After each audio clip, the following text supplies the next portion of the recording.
I tell people the story of my daughter. She's now 22, but when she was a toddler, I say ages, shoot, it felt like 6 months to 5 years was torture.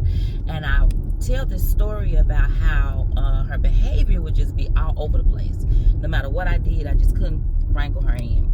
And so with this one particular time, we got put out of a church. It was a big church in Chicago. And so she was just doing what she be doing. I used to say she act like the Tasmanian devil. She just blow through like you couldn't do nothing with her, right? And so we actually got put out. Like they came and got us and put us out the church. And I was sitting in the back with her. I already knew how she was. And so still we got put out. And I remember being embarrassed and I cried. Oh God, I cried. And so I'm in the vestibule crying because for some reason I couldn't leave right at that moment. And so, but this usher came up and she was talking to me and she could see I was just, you know, a mess. And so my child still doing what she doing, right? She just a wiggling. And that usher began to speak life into me. She started speaking life into Jada and how amazing Jada was gonna be. She just took the time to encourage me. And I could laugh about it now, but it was not funny. I was devastated. And it was years, but through consistency, you know, once I figured out what to do with her in prayer, my daddy too. But I'm just, y'all listen to me.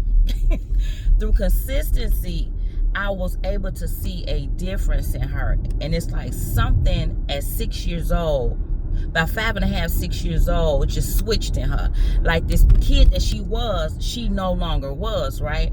And so I just want to encourage you, if you're a parent and you in the thick of it, especially like with the little ones, you know, the toddlers, and it seems like every day and like every hour is like a whole big thing. Be encouraged. Just, you know, do the best that you can.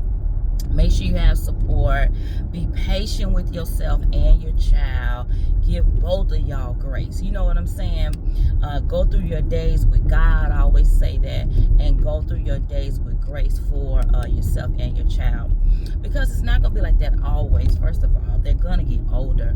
But I do know, again, with structure, with with consistency and discipline, and I ain't talking about whoop the butt, but with different strategies of discipline, y'all can actually come through. So it's gonna be all right. As my son's t-shirts would say, everything will be okay. You're gonna come through. If this is a tough pocket for you, it's a rough day, just take a breath, shed a tear or two, and hug that baby. Hold that baby close. All right? Y'all have an amazing day.